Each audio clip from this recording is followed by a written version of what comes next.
जय गुरु जी। नारद जी का शिव तीर्थों में भ्रमण, शिव गणों को शापोद्धार की बात बताना तथा ब्रह्मलोक में जाकर ब्रह्मा जी से शिव तत्व के विषय में प्रश्न करना। सूत जी कहते हैं, महर्षियों, भगवान श्री हरि के अंतर ध्यान हो जाने पर मुनि श्रेष्ठ नारद शिवलिंगों का भक्ति पूर्वक दर्शन करते हुए पृथ्वी पर विचरने लगे। ब्राह्मणों भूमंडल पर घूम फिर कर उन्होंने भोग और मोक्ष देने वाले बहुत से शिवलिंगों का प्रेम पूर्वक दर्शन किया। दिव्यदर्शी नारद जी भूतल के तीर्थों में विचर रहे थे और इस समय उनका चित्त शुद्ध है, यह जानकर वे दोनों शिवगण उनके पास गए। वे उनके दिए हुए शाप से उद्धार की इच्छा रखकर वहां गए थे। उन्होंने आदरपूर्वक मुनि के दोनों पैर पकड़ लिए और मस्तक झुकाकर भली भांति प्रणाम करके शीघ्र ही इस प्रकार कहा। शिवगण बोले, ब्रह्मान, हम दोनों शिव के गण हैं। मुने, हमने ही आपका अपराध किया है। राजकुमारी श्रीमती के स्वयंवर में आपका चित्त माया से मोहित हो रहा था। उस समय परमेश्वर की प्रेरणा से आपने हम दोनों को शाप दे दिया। वहां उसमें जानकर हमने चुप रह जाना ही अपने जीवन का रक्षा का उपाय समझा। इसमें किसी का दोष नहीं है, हमें अपने कर्म का ही फल प्राप्त हुआ है। प्रभु, अब आप प्रसन्न होइए और हम दोनों पर अनुग्रह कीजिए। नारद जी ने कहा, आप दोनों महादेव जी के गण हैं और सत्य पुरुषों के लिए परम सम्माननीय हैं। अतः मेरे मोह रहित एवं सुखदायक यथार्थ वचन को सुनिए। पहले निश्चय ही मेरी बुद्धि भ्रष्ट हो गई थी, बिगड़ गई थी और मैं सर्वथा मोह के वशीभूत हो गया था। इसलिए आप दोनों को मैंने शाप दे दिया है। शिवगणों, मैंने जो कुछ कहा वह वैसा ही होगा, तथापि मेरी बात सुनिए। मैं आपके लिए शापोद्धार की बात बता रहा हूँ। आप लोग आज मेरे अपराध को क्षमा कर दें। मुनिवर, विश्रवा के वीर्य से जन्म ग्रहण करके आप संपूर्ण दिशाओं में प्रसिद्ध अर्थात कुंभकर्ण रावण राक्षस राज का पद प्राप्त करेंगे और बलवान वैभव से युक्त तथा परम प्रतापी होंगे। समस्त ब्रह्मांड के राजा होकर शिव भक्त एवं जितेंद्रिय होंगे और शिव के ही दूसरे स्वरूप श्री विष्णु के हाथों मृत्यु पाकर फिर अपने पद पर प्रतिष्ठित हो जाएंगे। सूत जी कहते हैं, महर्षियों, महात्मा नारद मुनि की बात सुनकर वे दोनों शिवगण प्रसन्न हो सानद अपने स्थान को लौट गए। श्री नारद जी भी अत्यंत आनंदित हो अनन्य भाव से भगवान शिव का ध्यान तथा शिव तीर्थों का दर्शन करते हुए बारंबार भूमंडल में विचरने लगे। अंत में वे सबके ऊपर विराजमान शिव प्रिय काशीपुर में गए, जो शिव स्वरूपिणी एवं शिव को सुख देने वाली है। काशीपुरी का दर्शन करके नारद जी कृतार्थ हो गए। उन्होंने भगवान काशीनाथ का दर्शन किया और परम प्रेम एवं परमानंद से युक्त हो उनकी पूजा की। काशी का सानद सेवन करके वे मुनि श्रेष्ठ कृतार्था का अनुभव करने लगे और प्रेम से विदुर लोग उनका नमन वर्णन तथा स्मरण करते हुए ब्रह्मलोक को गए। निरंतर शिव का स्मरण करने से उनकी बुद्धि शुद्ध हो गई थी। वहां पहुंचकर शिव तत्व का विशेष रूप से ज्ञान प्राप्त करने की इच्छा से नारद जी ने ब्रह्मा जी को भक्ति पूर्वक नमस्कार किया और नाना प्रकार के स्तोत्रों द्वारा उनकी स्तुति करके उनसे शिव तत्व के विषय में पूछा। उस समय नारद जी का हृदय भगवान शंकर के प्रति भक्ति भावना से परिपूर्ण था। नारद जी बोले, ब्राह्मण पर ब्रह्मा परमात्मा के स्वरूप को जानने वाले पितामह हैं। जगत प्रभो, आपके कृपा प्रसाद से मैंने भगवान विष्णु के उत्तम महात्म्य का पूर्णतः ज्ञान प्राप्त कर लिया है। भक्ति मार्ग, ज्ञान मार्ग, अत्यंत दुस्तर, तपो मार्ग, दान मार्ग तथा तीर्थ मार्ग का भी वर्णन सुना है, परंतु शिव तत्व का ज्ञान मुझे अभी तक नहीं हुआ है। मैं भगवान शंकर की पूजा विधि को भी नहीं जानता है। अतः प्रभु, आप क्रमशः इन विषयों को तथा भगवान शिव के विविध चरित्रों को तथा उनके स्वरूप तत्व, प्रकट्य, विवाह, गृहस्थ धर्म सब मुझे बताइए। निष्पाप पितामह, ये सब बातें तथा और भी जो आवश्यक बातें हों उन सब का आपको वर्णन करना चाहिए। प्रजानाथ, शिव और शिवा के आविर्भाव एवं विवाह का प्रसंग विशेष रूप से कहिए तथा कार्तिकेय की जन्म की कथा भी मुझे सुनाइए। प्रभु, पहले बहुत लोगों से मैंने ये बातें सुनी हैं, किंतु तृप्त नहीं हो सका हूँ, इसलिए आपकी शरण में आया हूँ। आप मुझ पर कृपा कीजिए। आप अपने पुत्र नारद की यह बात सुनकर लोक पितामह ब्रह्मा वहां इस प्रकार बोले, जी, महाप्रलय काल में केवल सद ब्रह्मा की सत्ता का प्रतिपादन, उस निर्गुण निराकार ब्रह्मा से ईश्वर मूर्ति अर्थात सदाशिव का प्राकट्य, सदाशिव द्वारा स्वरूप भूता शक्ति अर्थात अंबिका का प्रकटीकरण, उन दोनों के द्वारा उत्तम क्षेत्र अर्थात काशी या आनंद वन का प्रादुर्भाव, शिव के वामांग से परम पुरुष अर्थात विष्णु का आविर्भाव तथा उनके सकाश से प्राकृतिक तत्वों की क्रमशः उत्पत्ति का वर्णन। ब्रह्मा जी ने कहा, ब्राह्मण देव शिरोमणि, तुम सदा समस्त जगत के उपकार में ही लगे रहते हो। तुमने लोगों के हित की कामना से यह बात बहुत उत्तम पूछी है, जिसके सुनने से संपूर्ण लोगों के समस्त पापों का क्षय हो जाता है। उस अनय में शिव तत्व का मैं तुमसे वर्णन करता हूँ। शिव तत्व का स्वरूप बड़ा ही उत्कृष्ट और अद्भुत है। जिस समय समस्त चराचर जगत नष्ट हो रहा था, सर्वत्र केवल अंधकार ही अंधकार था।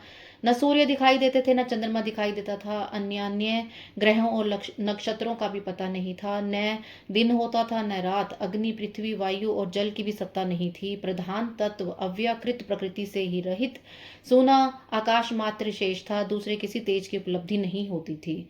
अदृष्ट आदि का अस्तित्व भी नहीं था। शब्द और स्पर्श भी साथ छोड़ चुके थे। गंध और रूप की भी अभिव्यक्ति नहीं होती थी। रस का भी अभाव हो गया था। दिशाओं का भी भान नहीं होता था। इस प्रकार सब और निरंतर सूची भेद घोर अंधकार फैला हुआ था। उस समय तत्सत ब्रह्मा, इस श्रुति में जो सत्य सुना जाता है, एकमात्र वही शेष था। जब यह वह ऐसा जो इत्यादि रूप से निर्दिष्ट होने वाला भावात्मक जगत नहीं था, उसी समय एकमात्र वह सत्य ही शेष था, जिसे योगीजन अपने हृदयाकाश के भीतर निरंतर देखते हैं। वह सत्य तत्व मन का विषय नहीं है। वाणी की भी वहां तक कभी पहुंच नहीं होती। वहां नाम और रूप रंग से भी शून्य है। वह न स्थूल है, न कृष्ण, न ह्रस्व है, न दीर्घ, तथा न लघु है, न गुरु। उसमें न कभी वृद्धि होती है, न ह्रास। श्रुति भी उसके विषय में चकित भाव से है इतना ही कहती है, अर्थात उसकी सत्ता मात्र का ही निरूपण कर पाती है। उसका कोई विशेष विवरण देने में असमर्थ हो जाती है। वह सत्य, ज्ञान स्वरूप, अनंत, परमानंदमय, परम ज्योति स्वरूप, अप्रमेय, आधार रहित, निर्विकार, निराकार, निर्गुण, योगी गम्य, सर्वव्यापी, सबका एकमात्र कारण, निर्विकल्प, निरभय, माया शून्य, उपद्रव रहित, अद्वितीय, अनादि, अनंत, संकोच विकास से शून्य तथा चिन्मय है। जिस पार ब्रह्मा के विषय में ज्ञान और अज्ञान से पूर्ण उक्तियों द्वारा इस प्रकार अर्थात ऊपर बताए हुए अनुसार विकल्प किए जाते हैं, उसने कुछ काल के बाद सृष्टि का समय आने पर द्वितीय की इच्छा प्रकट की। उसके भीतर एक से अनेक होने का संकल्प उदित हुआ। तब उस निरंकार परमात्मा ने अपनी लीला शक्ति से अपने लिए मूर्ति अर्थात अकाल की कल्पना की। आकार, वह मूर्ति संपूर्ण ऐश्वर्य गुणों से संपन्न, सर्व ज्ञानमयी, शुभ स्वरूपा, सर्वव्यापिनी, सर्वरूपा, सर्वदर्शनी, सर्वकारिणी, सबकी एकमात्र वंदनीय, सर्वदा सब कुछ देने वाली और संपूर्ण संस्कृतियों का केंद्र थी। उस शुद्ध रूपिणी ईश्वर मूर्ति की कल्पना करके वह द्वितीय, अनादि, अनंत, सर्वप्रकाशक, छिन्नमय, सर्वव्यापी और अविनाशी पर ब्रह्मा अंतरित हो गया। जो मूर्ति रहित परम ब्रह्मा है, उसी की मूर्ति जिनमें आकार भगवान सदाशिव हैं। अर्वाचीन और प्राचीन विद्वान उन्हीं को ईश्वर कहते हैं। उसी समय एकाकी रहकर स्वेच्छानुसार विहार करने वाले उस सदाशिव ने अपने विग्रह से स्वयं ही वह स्वरूप भूता शक्ति की सृष्टि की, जो उनके अपने ही श्रीअंग से कभी नहीं अलग होने वाली थी। उस पराशक्ति को प्रधान, प्रकृति, गुणवती, माया, बुद्धि तत्व की जननी तथा विकार रहित बताया गया है। वह शक्ति अंबिका की कही गई है। उसी को प्रकृति, सर्वेश्वरी, त्रिदेव जननी, नित्या और मूल कारण भी कहते हैं। सदाशिव द्वारा प्रकट की गई शक्ति की 8 भुजाएं हैं। उस शुभ लक्षणा देवी के मुख की शोभा विचित्र है। वह अकेली ही अपने मुखमंडल में सदा एक सहस्त्र चंद्रमाओं की कांति धारण करती है। नाना प्रकार के आभूषण उसके श्रीअंगों की शोभा बढ़ाते हैं। वह देवी नाना प्रकार की गतियों से संपन्न है और अनेक प्रकार के अस्त्र शस्त्र धारण करती है। उसके खुले हुए नेत्र खिले हुए कमल के समान जान पड़ते हैं। वह चिंतनीय तेज से जगमगाती है। वह सबकी योनि है और सदा उद्यमशील रहती है। एकांकनी होने पर भी वह माया संयोग वशात अनेक हो जाती है। वे जो सदाशिव हैं, उन्हें परम पुरुष, ईश्वर, शिव, शंभु और महेश्वर कहते हैं। वे अपने मस्तक पर आकाश गंगा को धारण करते हैं। उनके भाल देश में चंद्रमा शोभा पाते हैं। उनके 5 मुख हैं और प्रत्येक मुख में 3-3 नेत्र हैं। उनका चित्त सदा प्रसन्न रहता है। वे 10 भुजाओं से युक्त और त्रिशूलधारी हैं।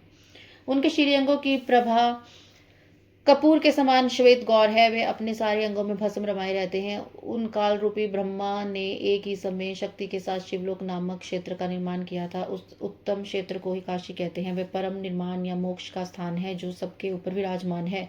वे प्रिय प्रीतम रूप शक्ति और शिव है जो परमानंद स्वरूप है। उस मनोरम क्षेत्र में नित्य निवास करते हैं। काशीपुरी परमानंद रूपणी है। मुने शिव और शिवा ने प्रलय काल में भी कभी उस क्षेत्र को अपने सानिध्य से मुक्त नहीं किया है। इसलिए विद्वान पुरुष उसे अविमुक्त क्षेत्र के नाम से भी जानते हैं। वह क्षेत्र आनंद का हेतु है। इसलिए पिनाकधारी शिव ने पहले ही उसका नाम आनंद वन रखा था। उसके बाद वह मुक्त के नाम से प्रसिद्ध हुआ। देवर्षि एक समय उस आनंद वन में रमन करते हुए शिवा और शिव के मन में यह इच्छा हुई कि वह किसी दूसरे पुरुष की भी सृष्टि करनी चाहिए, जिस पर वह सृष्टि संचालन का महान भार रखकर हम दोनों केवल काशी में रहकर इच्छानुसार विचरे और निर्वाण धारण करें। वही पुरुष हमारे अनुग्रह से सदा सबकी सृष्टि करे, पालन करे और वहां वहाँ अंत में सबका संहार करे। यह चित्त एक समुद्र के समान है, इसमें चिंता की उत्थाल तरंगे उठ उठकर इसे चंचल बनाए रहती हैं। इसमें सत्व गुण रूपी रतन, तमोगुण रूपी ग्रह और रजोगुण रूपी मूंगे भरे हुए हैं। इस विशाल चित्त समुद्र को संकुचित करके हम दोनों उस पुरुष के प्रसाद से आनंद कानन अर्थात काशी में सुख पूर्वक निवास करें। यह आनंद वन वह स्थान है जहाँ हमारी मनोवृत्ति सब ओर से सिमटकर इसी में लगी हुई है तथा जिसके बाहर का जगत चिंता से आतुर प्रतीत होता है। ऐसा निश्चय करके शक्ति सहित सर्वव्यापी परमेश्वर शिव ने अपने वाम भाग के 10वें अंग पर अमृत मल लिया। फिर तो वहां से एक पुरुष प्रकट हुआ जो तीनों लोकों में सबसे अधिक सुंदर था। वह शांत था, इसमें सत्व गुण की अधिकता थी तथा वह गंभीरता का था सागर था। मुने क्षमा नामक गुण से युक्त उस पुरुष के लिए ढूंढने पर भी कभी कोई उपमा नहीं मिलती थी।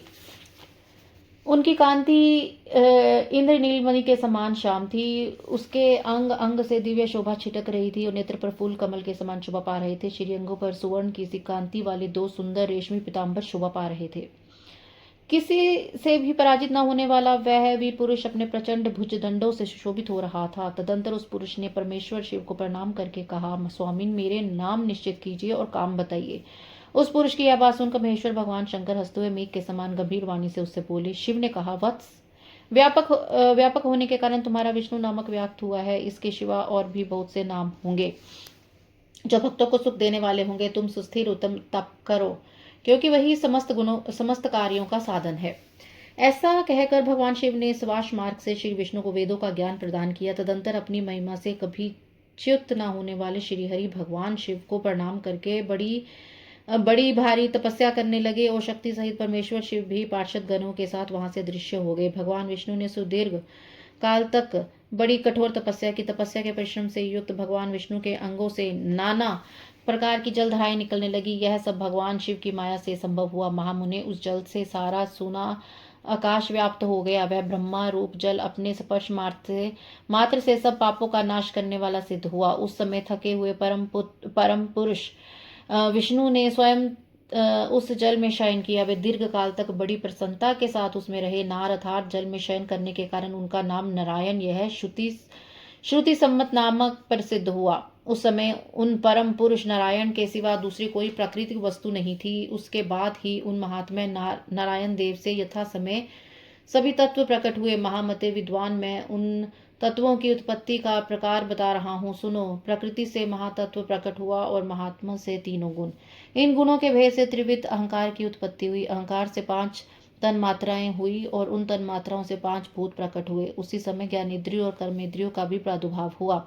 मुनिश्रेष्ठ, इस प्रकार मैंने तुम्हें तत्वों की संख्या बताई है। इनमें से पुरुष को छोड़कर शेष सारे तत्व प्रकृति से प्रकट हुए हैं, इसलिए सबके सब जड़ हैं। तत्वों की संख्या 24 है। उसी समय एकाकार हुए 24 तत्वों को ग्रहण करके वे परम पुरुष नारायण भगवान शिव की इच्छा से ब्रह्मा स्वरूप अर्थात ब्रह्मा रूप जल में सो गए। जय गुरु जी।